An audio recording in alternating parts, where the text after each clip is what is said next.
Okay, so last time we looked at adverbials, and this time we're going to look at adjectivals. These are the words and phrases that perform the function of adjectives, which is to modify nouns. Now, like adverbials, adjectivals can take all types of forms. In fact, they take the exact same forms as adverbials, except their verb forms a little bit different, as we will look at. Now, another key difference between adjectivals and adverbials is that while adverbials are movable, adjectivals are largely fixed. They must be part of a noun phrase. They cannot exist without a noun that they are connected to. They usually indicate which ones or what sort. And another feature of adjectivals is that they tend to, though not always, follow a certain order in a noun phrase, depending on what type of adjectival they are. So the first word in a noun phrase is usually the determiner, like the or a or that.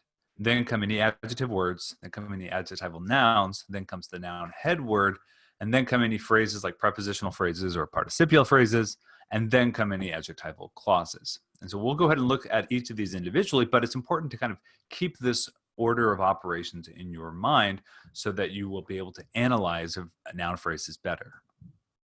Okay, so like I said, determiners, which include these include the and a and pronouns, but note that determiners are not actually adjectivals because they are closed class words. Then come the adjectives and then the adjectival nouns. Now, while it is common to have many different adjective words, it is actually rare to have multiple adjectival nouns in a single noun phrase. If you do, it's often a really awkward, confusing noun phrase. So what trips up most people here is the punctuation. How do you know where or if to put a comma between adjectives and or adjectival nouns? The key is that coordinated modifiers of the same type take commas between them. But what makes an adjective the same type can be a bit tricky to figure out. So just follow this basic rule of thumb. If you can put the word and between two adjectivals and it makes sense, then put in a comma. And if you can't, then don't. We also have compound modifiers that make up a whole phrase, and those require hyphens. We'll talk about hyphens separately on one of our punctuation days, so don't worry about it too much. At least we're not going to cover it that much in this lesson, but I will discuss it briefly in the following examples. All right, so we're looking at exercise 20. You are going to complete the odd numbers. I'll do the evens. Let's look at number 2. The stock market reached an all-time high last week and will probably keep going up. There's actually very few adjectivals even in this sentence. Stock would be, there we go. Okay, there we go. Stock would be one of them. That is a noun adjectival modifying the market. But we don't need a comma because you don't put a comma between the adjectivals and the head word. Reach is the verb, and is another determiner, and then all-time high. Okay, so here we have the noun head word, and here we have the adjectival. And this is one of these compound modifiers. All-time is kind of a single phrase, so we put a hyphen between it. And we'll probably keep going up. And those are all the adjectivals we have. Okay, so number 4, I found an expensive looking copper colored bracelet in the locker room and immediately turned it into the coach. Now, I said we were going to focus a lot on hyphens, but it just so happens that the exercises that I have here focus a lot on hyphens. So let's talk about them. Expensive looking is another one of those phrasal modifiers, another one of those compound modifiers that requires a hyphen because expensive is not modifying bracelet all the way up here. It's really it's kind of combined here with looking, so that expensive looking is a single, has one single meaning, rather than one being expensive and then one being looking. So you want to combine that with the hyphen, and then copper colored bracelet. Now, here's an interesting case, because if we say this is not a phrasal modifier like this one, and we say that these are individual adjectivals modifying bracelet, imagine how we're describing that bracelet. We're saying that it is both copper and it is colored with, random colors, I guess, reds and blues and greens and all sorts of things like, Joseph and the multicolored or technicolor dream coat and all that. That's clearly not what's being meant here. So while technically, grammatically, you could have these separated, it's pretty clear that they want another hyphen so that we have one meaning, which is copper colored. Copper is a noun, and so you can't really use it as a color in the normal way you'd use, say, blue or red. And so we use that phrasal modifier to indicate we're talking about the color copper. Expensive looking copper colored bracelet in the locker room, and immediately turned it into the coach. And that's it. All the adjectivals we have there. Number 6, the highly publicized paper recycling program has finally become a reality on our campus this fall after a year-long, surprisingly acrimonious discussion. Okay, here we got a lot more going on. First off, highly is an adverb, and it is modifying the adjectival that comes immediately after it, publicized. And you don't put hyphens between adverbs and the adjective that they are modifying. You also don't put commas, so that we leave alone, the highly publicized. Then we have paper recycling program. And I actually thought about this one quite a lot. Actually, first off, you do not put a comma in here. This is a no-no because we can't put the word and between it, right? So we couldn't say the highly publicized and paper recycling program. It doesn't make sense. So no comma. But I was trying to figure out, does paper recycling take a hyphen, or is it paper recycling program? And I decided it's got to be a hyphen because we're talking about a specific type of recycling. So paper and recycling are really going together as a phrase. I wish there was a little bit more exact language I could give to why it should take a hyphen, but there's actually some wiggle room even with what counts as a compound modifier and doesn't. So I'm just going to say that I think it works best by identifying that as a single modifier, paper recycling, all that modifying program. Okay, so we got through those, and now we're jumping ahead to this one. After a year-long, surprisingly acrimonious discussion. Let's start again with the adverb. Again, adverbs are modifying adjectives, but they do not take a comma or hyphen with that adjective, so we know that there's nothing going on here. And we know that this is our head word, so that we don't need any punctuation between acrimonious and discussion. The one thing that might give us pause is year-long. And year-long is, again, another phrasal modifier that really goes together to indicate 1 year. So we're going to treat that as one whole by making a hyphen. Now the question is, do we take a comma after year? So let's put it to the test. Year-long and surprisingly acrimonious discussion. Yeah, it actually works just fine. So that means that is not a good comma. That's kind of a bad comma. Yes, we would take a comma here. So year hyphen long, comma, surprisingly acrimonious discussion is how you'd want to punctuate that last one. Okay. Let's move it on. All right, so we're already jumping to the other half of the noun phrase. We're looking at prepositional phrases. Adjectival prepositional phrases come after the head word and are, unlike adverbial prepositional phrases, totally unmovable. We've talked about these a fair amount, so I'll just reiterate again that their position is after the head word and that they require preposition and a nominal, pretty straightforward stuff. Examples like the man in the high castle or the girl with the dragon tattoo. You could not say the in the high castle man or the with the dragon tattoo girl. At least we don't say that, but I guess you possibly could if you do not want to be understood. Okay, other adjective phrases though. Another type of phrase that could come after the noun head word is an adjectival phrase. We almost never, maybe never actually, put a single adjective after the head word. I'm trying to imagine like the boy young ran to the store. It doesn't really make sense. So they always come in multiples, frequently in pairs. We often coordinate these modifiers or qualify them somehow as well. But if the head word is a pronoun, we often change the order. So we have examples like the sock, bloody and torn, was an important clue. The detective, meticulously careful, picked it up gingerly. So meticulously is the qualifier there. Hold on a second. Okay, so we're talking about adjectival phrases. We talked about how that they come in multiples and pairs. Oh, I think I was reading the examples. I got, sorry, it was kind of a long delay there. The detective meticulously careful. Oh yeah, I wanted to just point out that this is the qualifier. I was talking about this adverb meticulously. Here in the first example, we show how it comes in pairs, bloody and torn.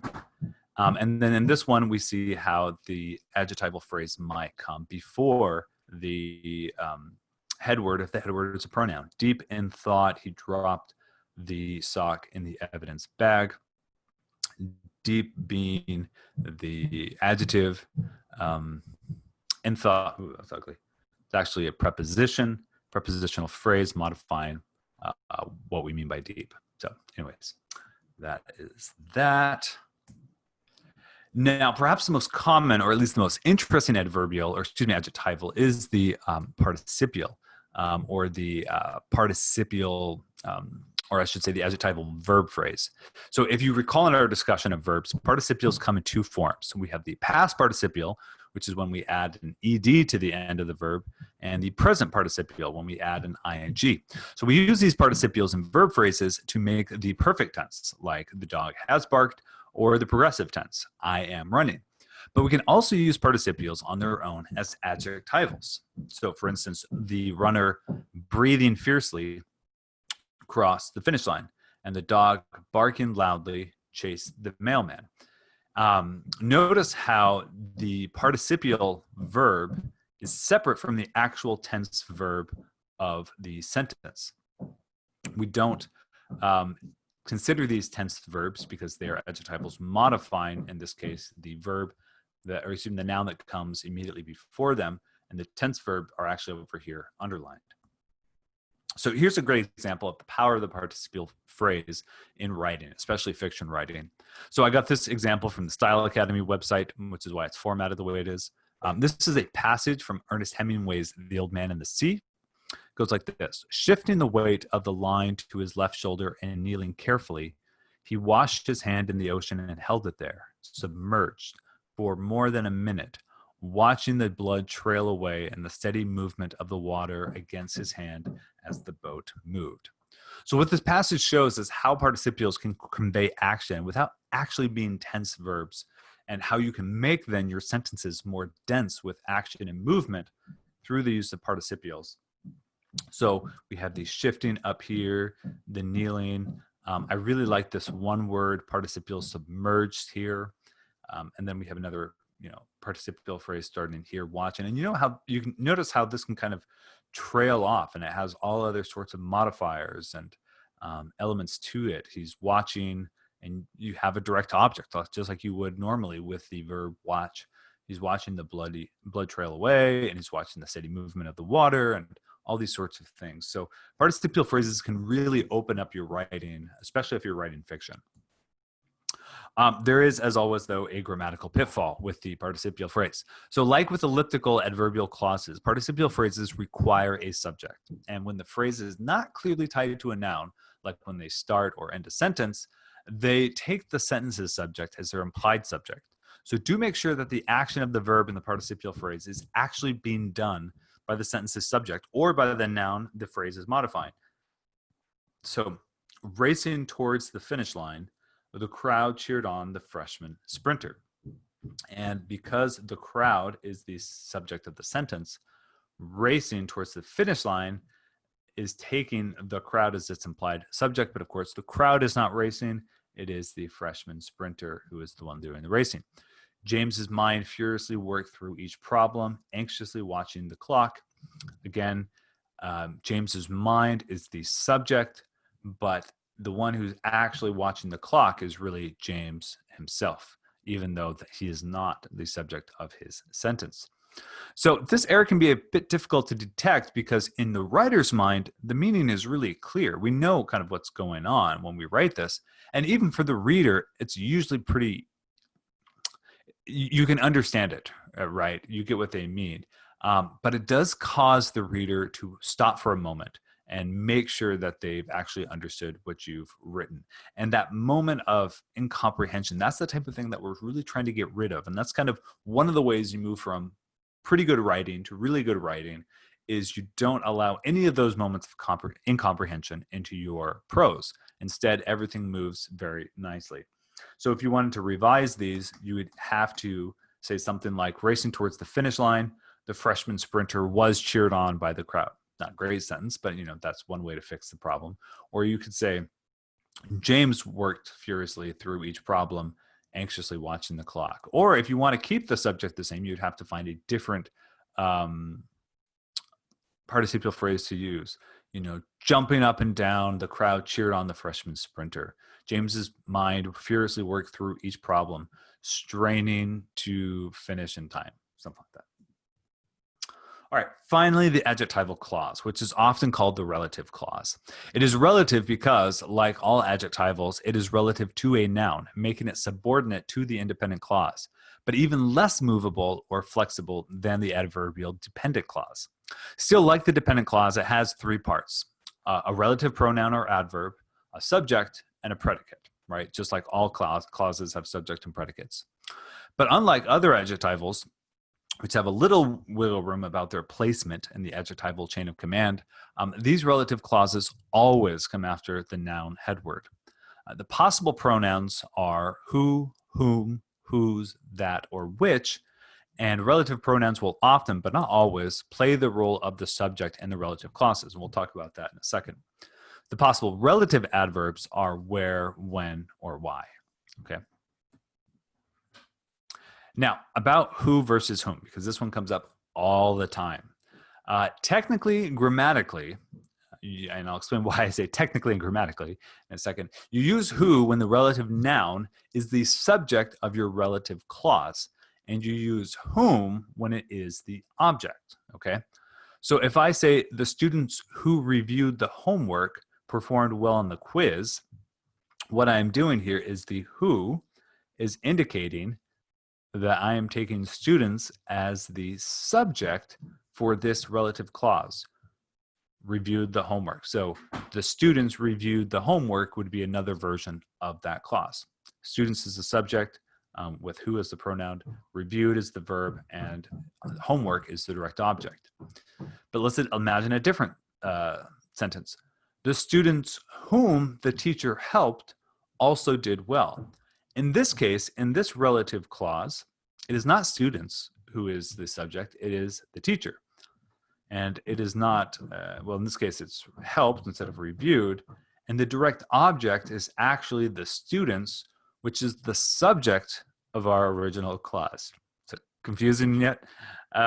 Probably. So the main, well, the reason this can be tricky, I'll give you another example just because it's really fun. At least it's fun for me. Hopefully it's fun for you too. Part of the reason people mix this up is two parts. One, relative clauses can actually be embedded within other clauses, as I'll show you in a second. And two, whom just sounds more formal. And so people will think, ooh, I want my writing to sound very fancy, so I'm going to add whom.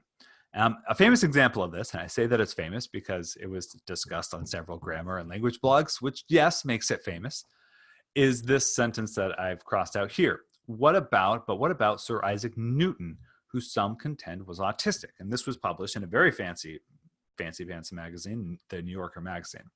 Now, this seems right. Surely, Isaac Newton is the object of what some people are contending. So the whom would be correct, right? Isn't he the direct object? But let's actually try it out. You would not say some contend Isaac Newton. And if you recall, the direct object has to follow immediately after the verb that it is complementing. So that suggests this is not correct and this is not the direct object. Instead, what we would say is some contend that Sir Isaac Newton was autistic. In other words, what we have is a clause, we'll call it nominal clause, we'll talk about that next time, embedded within this other clause. And so Sir Isaac Newton is the subject of this embedded clause. Sir Isaac Newton was autistic. All right. So you would in fact not use whom, you would use good old who. Unformal, but correct. What about Sir Isaac Newton, who some contend was autistic? Now, you could revise this sentence to make Isaac Newton the object and use whom. You just have to pick a different noun than contend. What about Sir Isaac Newton, whom some consider autistic? Now that works because we can imagine a clause that says some consider Isaac Newton autistic, in which case Isaac Newton is the object and autistic is the object complement, which is another way to kind of make that work. So Who and whom, kind of tricky, but just remember that who for the subject, whom for the object. Let me clear my screen. And technically that only really applies to people, because when you're using objects, you just use that or which, depending on which we'll talk about next, which is the restrictive and non-restrictive. So within relative clauses, there are two types, restrictive clauses and non-restrictive clauses. And it's important to know the distinction because we do punctuate them differently. So restrictive clauses are similar to determiners. They identify the noun. They tell us which noun we are referring to. And when we do use a restrictive clause, we usually use the word that, and we do not use commas. Now, non-restrictive clauses comment on the head word, and it tells us additional information, but not essential information about it, not information we need in order to identify it, just sort of non-essential information. And because the relative clause comments, it is set off by commas. There you go. Is that helpful? And it usually uses the pronoun which. So restrictive clauses, no commas, uses that. Non-restrictive, commas, which, if it's not a human being. So let's look at a couple of examples. We went to the store that carries my favorite snack. And by using that and no comma for this relative clause right here, I'm indicating that there are many stores out there, but only one of them carries my favorite snack. And that's the one we went to. I'm pointing out which of the many possible stores we went to. Now look at the second example. We went to the store, comma, which carries my favorite snack. Here, I am implying that there's only one store I could possibly be referring to. Maybe, we're standing outside and it's clear there's only one store. Maybe there's only one store in our town. I mean, there's any number of reasons why I might assume that my audience knows which store I'm talking about, but that's what's being implied here. So all I'm doing here is giving some extra information about that store, which is that it carries my favorite snack. So if you're telling the audience which one, you use the restrictive clause. Otherwise, if it is already clear which one is being referred to, then you use the non-restrictive clause. And when we're referring to human beings, like I said, we replace that and which with who, which can make it, or whom, which can make it a little bit harder to know if the clause is restrictive or non-restrictive, but the other rules still apply. So here's an example. The woman who has had the most influence on me growing up is my Aunt Lucy. So this is my nice long relative clause. Now, is it restrictive or non-restrictive? In this case, it's restrictive because I'm narrowing down which of all the women I might know, or the audience, the person I'm speaking to might know, is the one who has had the most influence on me. And I'm identifying which one that is, and that is Aunt Lucy. Now, here's the second one. The woman, comma, who has had the most influence on me growing up is my Aunt Lucy. Now here, it is implied that you and I know who the woman refers to. Maybe she's the only one in the room, and I'm just telling you extra information about her. Whatever it might be, I'm not indicating which one I'm talking about. So that means I use the non-restrictive form, which is to set it off by commas. All right, finally, one more pitfall to watch out for. Sometimes writers will use which very loosely, and instead of referring to the noun that it immediately comes after, they will use it to refer to either the entire independent clause or the general idea, and we call that the broad reference clause. Now, readers might assume that whenever you use which, you are referring to the noun that comes immediately before the start of the relative clause. And that can lead to some confusion if you're actually referring to something more broadly. So you want to make sure that you are mindful when you use a which relative clause, that it's clear what you are referring to. So let me give you a few examples. All right, I'm going to do the evens, you do the odds. The president had some harsh words for Congress in his recent press conference, which some observers considered quite appropriate. So the question is, when we say that observers considered the press, or when we consider something inappropriate, are we saying that they considered the press conference to be quite inappropriate, or are we referring to the harsh words that he had? In which case, we should probably revise to clarify. So if I want to make sure that I get harsh words next to which, I could do one of two things. I could just move this relative clause up and say the president had some harsh words, which some observers found considered quite inappropriate for Congress in his recent press conference. Another way to do that would be to revise so that I say, in his recent press conference, the president had for Congress some harsh words, which some observers considered quite inappropriate. So I could just kind of move around my movable adverbial prepositional phrases to kind of line up the which phrase with the noun I'm referring to.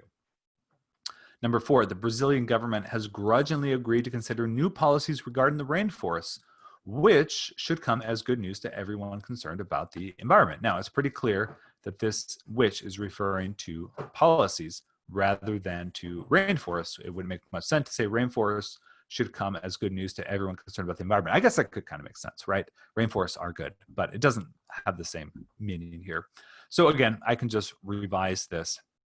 Regarding the rainforest, the Brazilian government has grudgingly agreed to consider new policies, which should come as news to everyone, or something to that effect. I could also, let me think of another way to do that. I could just put the relative clause after policies. The Brazilian government has grudgingly agreed to consider new policies, which should come as good news to everyone concerned about the environment regarding the rainforest. And that works just as well. Okay, so that is everything for adjectivals. We will be back in class to work on that, and then we will look at nominals next time.